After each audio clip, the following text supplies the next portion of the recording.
My sister emptied my bank account without permission and laughed it off. When I threatened consequences, my entire family turned against me, but they never expected what I did next. "Are you seriously mad about this?" Grace leaned against the fridge, wine glass in hand, that smug half-smile glued to her face. "Relax. We needed it more than you." I blinked, my thumb hovering over the refresh button on my banking app. I'd already hit it 3 times. It still showed the same number, $487. That couldn't be right. Yesterday, I had over $14,000. "14,000? You what?" My voice cracked a little. Lucas, my brother-in-law, let out a laugh from the couch. He looked completely unbothered, legs stretched out on the coffee table, sipping beer like this was just another episode of family game night. "Oh, don't be so dramatic," Grace said. "It's not like we stole it, we're family. You drained my account."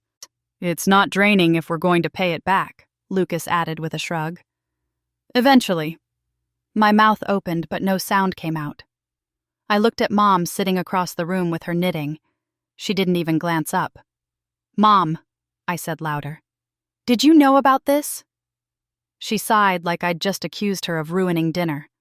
"Sweetheart, you're always so sensitive. You have a good job, no mortgage, no kids, you live alone, you're fine. So that justifies stealing from me?" "Language, Scarlett," Dad muttered without looking up from his phone.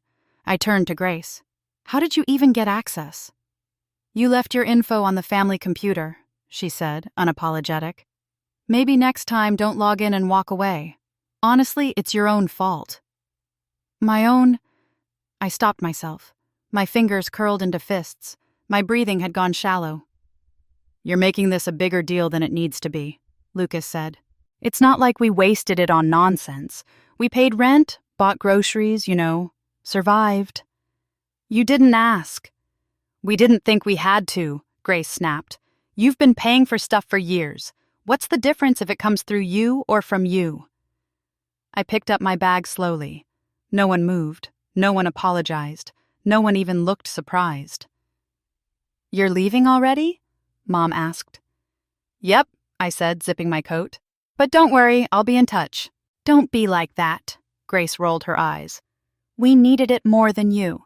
That's just facts." I reached for the doorknob, paused. "Then you won't mind what's coming next." They laughed, but outside, something had already started. "You always helped. That's what you're for, right?" "Hey, you okay?" It was my cousin Zoe catching up to me outside as I marched to my car, fist clenched and jaw locked. "No," I muttered, yanking open the door. "I heard what Grace said," she added carefully. "That wasn't right." I didn't answer because if I spoke, I'd scream. The thing is, this wasn't the first time. For years, I've been the responsible one, the one with the stable job, the one who didn't need help. So somehow that made me the family wallet. It started small. Grace forgot to pay her phone bill once. I covered it. Then Lucas lost his job and asked to borrow a little something to get through the month. Then there was a birthday gift for their daughter I offered to pay for. Except I didn't. They just assumed I would, and every time they made it sound like I owed it to them. "You're lucky, Scarlett," Mom would say, her voice sweet but sharp underneath. "You don't have the struggles your sister does. God gave you ease so you could share it." "Family means supporting each other," Dad chimed in more than once. "You wouldn't be here if it weren't for us." Translation, we gave you life, now give us your paycheck. I never asked for anything. Not when I was laid off for 6 months and lived off rice and eggs. Not when I skipped vacations for 3 straight years just to rebuild my savings. Not even when I helped pay off Grace and Lucas's credit card debt 2 years ago. They never paid me back. They never even said thank you. "You still coming to the family reunion?" Grace had asked last week. "Yeah," I replied. "Should I bring something?" Her answer came quick. "Just bring yourself, and your card." I thought it was a joke. Now I know it wasn't. 2 days after the incident, Grace called me. I didn't answer. She called again and again. Then Lucas texted, "Just call her, man. She's freaking out." I finally picked up on the 5th try. "Scarlett," she started, her voice low, shaky. "We have a problem." "Oh, we do?" "Look, don't be like that. Something happened." I stayed silent. She continued, "The power company came today. We're behind on the bill, like way behind, and they're threatening to shut it off if we don't pay by Monday, so—" She paused. "So we need your help." I laughed, a short, bitter sound. "You drained my savings and now you're asking for more?" "It wasn't just for us," she snapped. "We used some of it to help Mom and Dad, too. Dad's car broke down last month, remember?" I wasn't told. "Because you always say no when it's not an emergency." "Grace," I said flatly, "this isn't just messed up, it's criminal." "You're being dramatic, it's family. You didn't ask me. We didn't think you'd mind. You've always helped. That's what you're for, right?" There it was. That's what you're for. That night I couldn't sleep. I lay awake going over every moment from the past 5 years. The favors, the small transfers, the way Mom always said, "You're the strong one." The way Grace rolled her eyes if I hesitated for even a second. They never saw me as a sister, a daughter, a person, just a resource. 3 days later, Mom called. "We need to talk." She didn't ask how I was. She didn't ask about my job. She didn't even ask about the missing money. "We're planning a family dinner, just us. Come over tonight." My stomach dropped. "What's this really about?" "Scarlett," she said, her voice low, "you've caused a lot of tension." I caused tension? Still, I went. Part of me wanted answers. The other part wanted to see if they'd even bother pretending to be sorry. They didn't. When I walked in, Grace was already there, arms crossed. Lucas sat beside her, looking bored. Mom was in the kitchen. Dad was flipping through the mail like nothing had happened. "So," Grace started as I sat down, "are we going to act like adults or what?" "Depends," I said. "You ready to confess to felony theft?" She scoffed. "God, you're so extra. It wasn't theft. It was family money. You always help." "We needed it," Lucas nodded. "You can spare it. So why the drama?" "I didn't give permission." "You didn't say no either." "Because I didn't know." "Details," Grace muttered. I turned to Mom. "And you're just okay with this?" She looked away. "We all agreed. You've always been the one who could handle it. No one even thought to ask. We trusted you." Dad chimed in. "Trusted you to do what's right." I stood up. "And what's right? Letting you steal from me while smiling to my face?" "Stop saying steal!" Grace shouted. "It was for the family." "Then you won't mind when the family deals with the consequences." "What does that mean?" Lucas narrowed his eyes. I didn't answer. "Not yet. You don't get to cry now." When I stepped inside the house, everyone was already there. Mom was setting the table, clinking plates louder than necessary. Dad sat on the couch, flipping channels like this was a normal Thursday night. Grace stood by the window with her arms folded, jaw tight. Lucas lounged at the end of the table like he was about to watch a game, not face the consequence of draining someone's life savings. "Well, look who showed up," Grace said dryly. I dropped my bag near the door without a word. "Let's just get this over with," I muttered. "Good," Lucas grinned. "Maybe we can finally stop pretending you were robbed." "I was robbed." I sat down. That was the cue. Mom cleared her throat. "Scarlett, we know you're upset, but you have to understand. We were struggling. We didn't have any other options. Grace and Lucas, they were drowning, and you—" Dad added, "You've always been the stable one. We knew we could count on you." "You didn't ask," I said, voice cold. "You took. That's not family. That's theft." Grace rolled her eyes. "You're being so dramatic. We didn't spend it on crap. We used it where it mattered." "No." I reached into my bag, pulled out a printed spreadsheet, and slammed it on the table. $1,172 on makeup, $900 on takeout, $2,300 to pay off your car loan, Lucas. Didn't think I'd check?" Lucas leaned forward, face darkening. "You went through our accounts?" Oh, I did more than that. I opened my laptop. The screen lit up with a neat color-coded breakdown. Every charge, every transfer, all traceable. I compiled every transaction. I filed a fraud report. And guess what? They got back to me. Grace's eyes widened. You didn't. I did. You called the police? She shrieked. I turned to Mom. Still think this is just family business? This is insane, Dad snapped.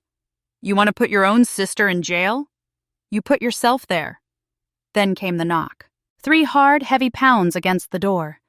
Grace went pale. Lucas stood up too fast. Mom gasped and backed away. Dad froze. Open up, a voice shouted. Financial Crimes Unit. Knock, knock, knock. Lucas turned to me, voice low. Scarlett, tell me you're not serious. You're actually doing this? Grace whispered, her face drained of color. To your own sister? I didn't answer. I didn't need to. The door opened. 2 officers stepped inside, a tall woman with a tight bun and a shorter man with a notebook already in hand. Behind them stood a man in a suit who introduced himself as Detective Reeves from the Financial Crimes Division. We received a report of unauthorized bank transfers, he said, scanning the room. His eyes landed on me. Are you Scarlett Dawson? I nodded. And which one of you is Grace Miller? Grace didn't move. Lucas stepped slightly in front of her. I'm her husband, he said. This is all a misunderstanding. Detective Reeves didn't blink. Mrs. Miller, we need to ask you some questions about accessing Ms. Dawson's accounts without authorization. Mom suddenly sprang to life. This is ridiculous. They're sisters. Sisters share things. Not $14,000 without asking, I said quietly. The female officer turned to me. We'll need your statement as well, ma'am. Grace finally spoke, her voice cracking. Scarlett, please. You can't do this. Think about Lily. Her daughter, my niece. What will happen to her if... You should have thought about that, I said, before you stole from me. We didn't steal, Lucas shouted. We borrowed. Family borrows. Detective Reeves raised an eyebrow. So, you admit to taking the money? Lucas froze, realizing his mistake. Dad stood up. Now wait just a minute. This is between family members. We can work this out without... Sir, the officer cut in, unauthorized access to someone's financial accounts is a felony, regardless of family relation. Grace started crying. Not the quiet tears of regret, but the loud, theatrical sobs she'd used since childhood to get her way. I can't believe you'd do this to me. After everything we've been through, I'm your sister.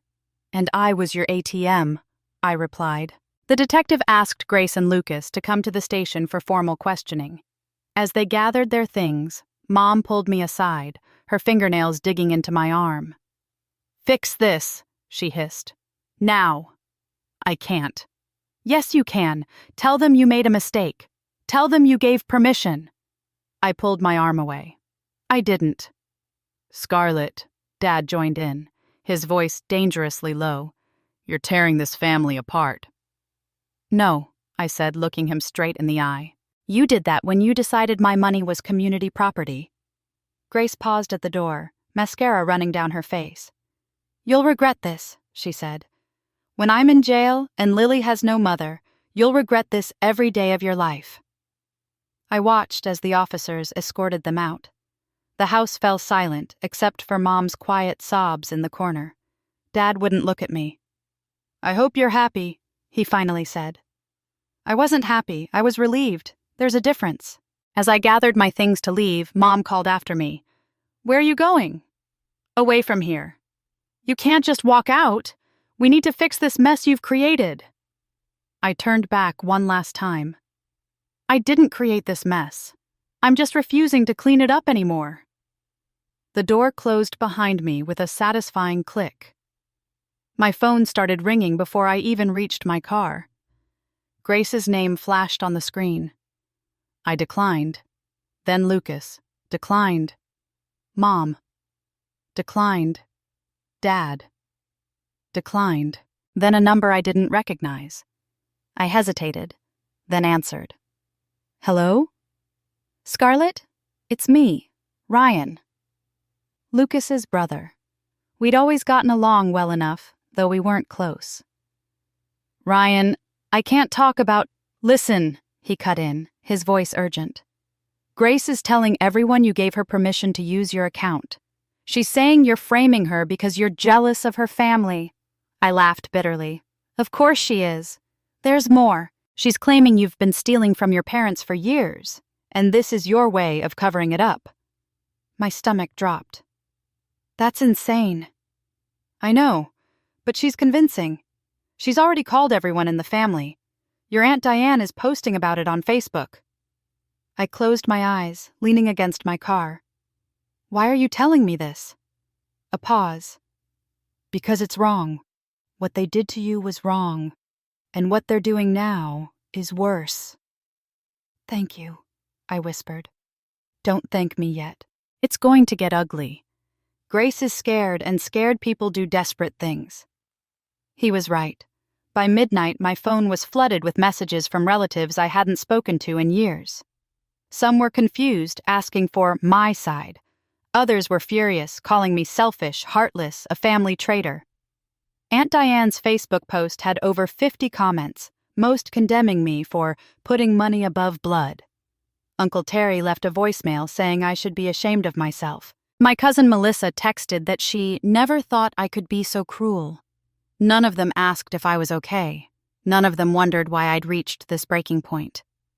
That night, as I sat alone in my apartment, my phone lit up with a text from Grace. Hope you're happy. Mom's in the hospital. Stress-induced chest pains. This is on you. I turned off my phone and finally let myself cry. The hospital waiting room smelled like antiseptic and old coffee. I sat in the corner, as far from my family as possible. Dad paced near the vending machines. Lucas slouched in a chair, scrolling through his phone. Grace was nowhere to be seen. A doctor emerged through the double doors. Family of Eleanor Dawson? Dad rushed forward. I stood but kept my distance. Your wife is stable, the doctor said. It wasn't a heart attack, just severe anxiety. We'd like to keep her overnight for observation. Dad nodded, relief visible on his face. Then he turned to me, eyes cold. Happy now? I didn't answer. This is what happens when you put money above family, he continued, voice rising. Your mother could have died. Don't, I said quietly.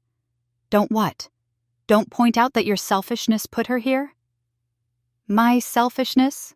I laughed, a hollow sound. That's rich. Lucas stood up. Maybe you should go. I came to make sure Mom was okay. She is. Now I'm leaving. As I walked toward the exit, Dad called after me. She's asking for you. I paused. She wants to see you, he added. Despite everything. Part of me wanted to keep walking, but I couldn't. Not yet. Mom looked small in the hospital bed, tubes connecting her to monitors that beeped steadily. When she saw me, she reached out a hand. Scarlett, she whispered. My girl. I approached cautiously. How are you feeling? Better now that you're here. She patted the edge of the bed. Sit. I perched on the edge, keeping some distance between us. I was so worried, she said. When they took Grace away for questioning, they didn't arrest her, Mom. They just asked questions. It felt like an arrest to me. She squeezed my hand. Scarlett, you need to drop the charges. And there it was. Not concern for me, not an apology, just another demand. I can't do that. Can't or won't. Her grip tightened. We're family. Family doesn't steal from each other. It wasn't stealing, it was reallocation. She sighed dramatically. Grace has Lily to think about, and your father and I were not getting any younger. So that makes it okay to take my money without asking? We shouldn't have to ask. Her voice rose, and a monitor beeped faster. That's what's so hurtful about all this. You've made us feel like beggars in our own family. I stood up. I'm glad you're okay, Mom. I really am. But I'm not dropping the charges. Her face hardened. Then don't bother coming back. I nodded, accepting the ultimatum. Get some rest. As I left the room, I passed Grace in the hallway. Her eyes were red, but her expression was pure venom. The police called, she said. They want me to come in again tomorrow. Okay? It's not okay, she hissed. They're talking about fraud charges, identity theft. Do you understand what that means? I could go to jail. I understand completely. Then why are you doing this? What do you want from me? I looked at my sister, really looked at her. The person who had been taking from me for years, who had never once considered how it affected me, who was only sorry she got caught. I want you to understand that actions have consequences, I said.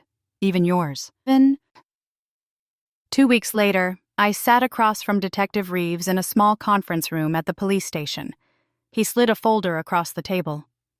The prosecutor has reviewed your case, he said. There's more than enough evidence to move forward with charges against your sister and brother-in-law. I nodded, my throat tight. However, he continued, as the victim, your input matters. If this goes to trial, it will be public. Family matters become community knowledge. Are you prepared for that?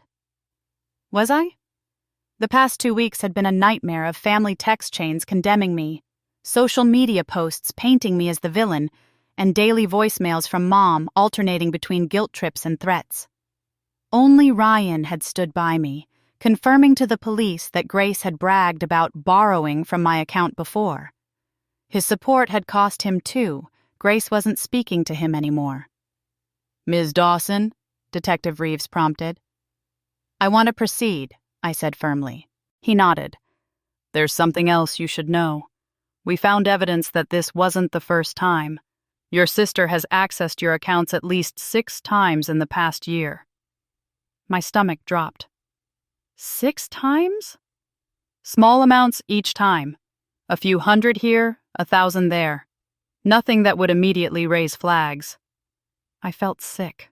All those times I'd wondered why my balance seemed off, why my budget didn't quite add up. I'd blamed myself, thinking I'd miscalculated or forgotten expenses. There's more, he added. We found similar patterns with your parents' accounts. My parents? But they're the ones who... Your sister was taking from them too. They may not have known about all of it. I sat back, processing this new information. Had my parents been victims too? Or had they known and decided it was easier to let Grace take from me instead? The next day, I received a text from an unknown number. It was a photo of Lily, my niece, looking sad at what appeared to be a school event. Below it, a message. She asked where her aunt was today. Thanks for abandoning her too. I recognized Grace's manipulation tactic immediately, but it still hurt. I loved Lily. She was innocent in all this. Then my phone rang. It was Ryan. Hey, he said. I heard they're moving forward with charges. Yeah. How are you holding up? I sighed. Everyone hates me. I'm the family pariah. Not everyone, he said quietly. Some of us understand what you're doing. Some? Me. Cousin Zoe. Even Aunt Martha called me yesterday asking for the real story. A small spark of hope flickered. Really? Really. The truth has a way of coming out, Scarlett. Just give it time. The courthouse was smaller than I expected. Clean beige walls, wooden benches worn smooth from years of anxious bodies, and a peculiar silence that felt heavy, like the air before a storm. I sat alone on the plaintiff's side. My attorney, Ms. Patel, arranged papers beside me, occasionally offering reassuring nods. Remember, she whispered, stick to the facts. Don't let emotion drive your testimony. Easy for her to say. She wasn't about to face her family in court. The door opened, and they filed in.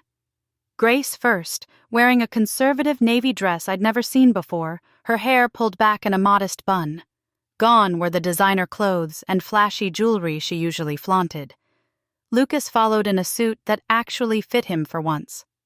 Then my parents, Mom clutching Dad's arm like she might collapse without support. They didn't look at me. Ryan slipped in last, nodding slightly in my direction before taking a seat in the back row. At least someone was here for me. "All rise," the bailiff called. Judge Harmon entered, a stern-faced woman with silver-rimmed glasses and a no-nonsense demeanor. She reviewed the case briefly, then gestured for the prosecutor to begin. Mr. Daniels, the state prosecutor, laid out the facts methodically. Bank records showing unauthorized transfers, timestamps proving access when I was at work, text messages between Grace and Lucas discussing how to move money without me noticing. The evidence will show, he concluded, that the defendants engaged in a systematic pattern of theft, taking advantage of family trust to commit financial fraud.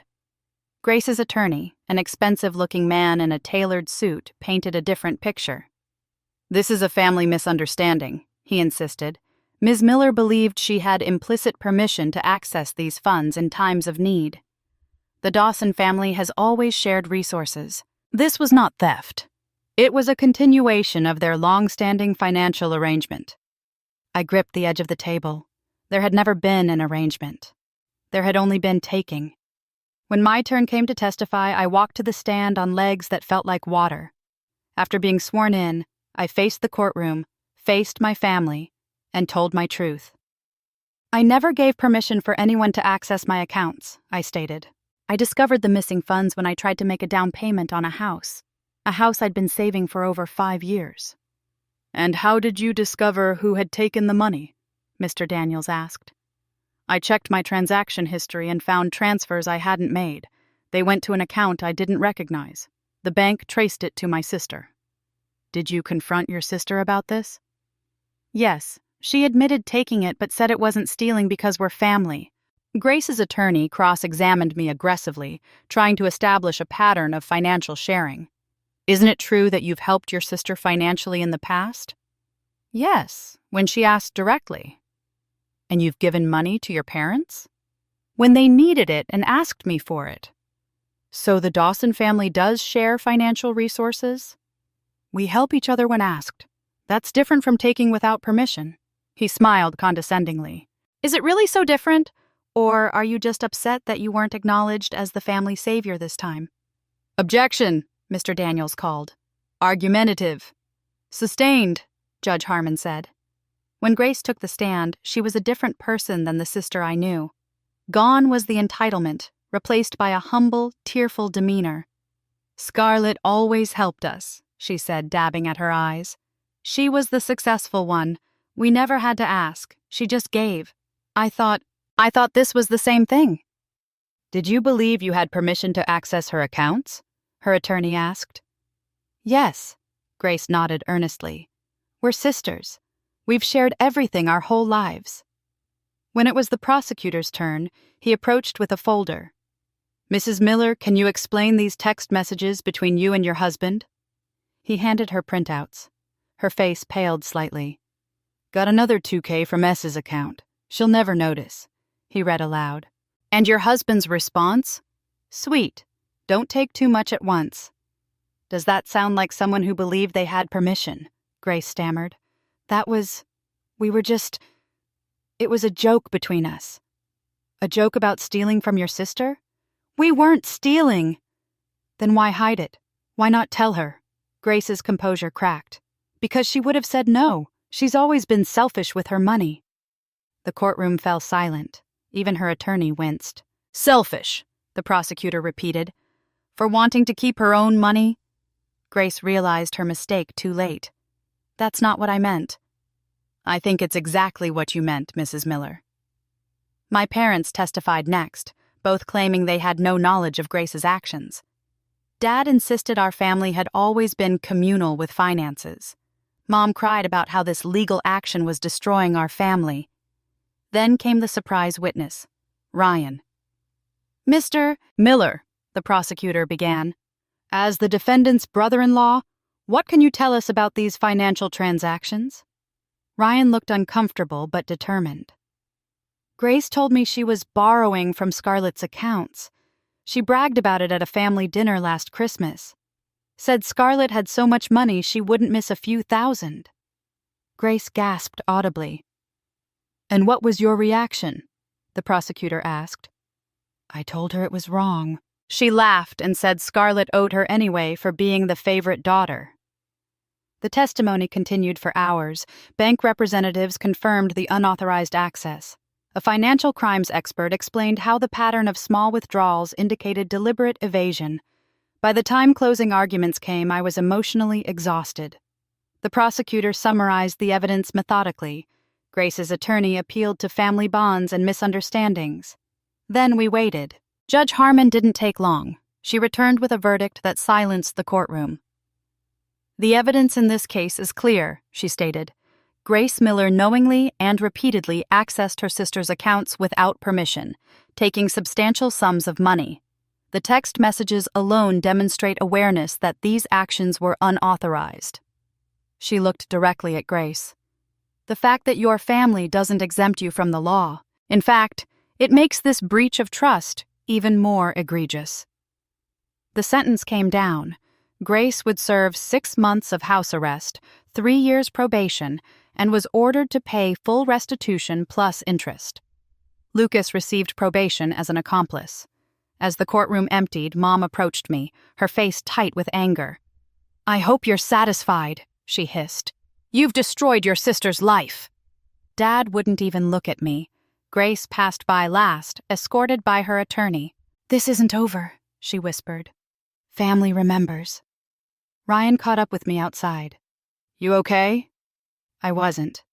But for the first time in years, I could see a path to being okay eventually. "I will be," I said.